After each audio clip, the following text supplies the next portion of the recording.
Ага. А почему? Саш, ты уверен, что он так перегрелась? А тоже не взорвется? Нет. То, бля, только не открывайте, фриз. Не, меня открыл, но походу из-под Отойди, Саш, отойди, вдруг взорвется реально. Так это Ай! взорвется, Кать, не волнуйся, не взорвется. Ты вот Ну, отойди. да, просто перегазовал, все.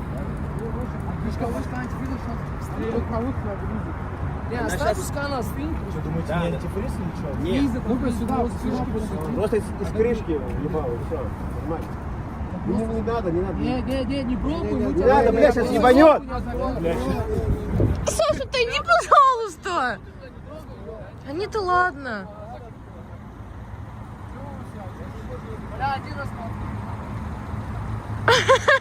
Ну, в смысле, я не это имела в виду. Я не это имела в виду. Я имела в виду, что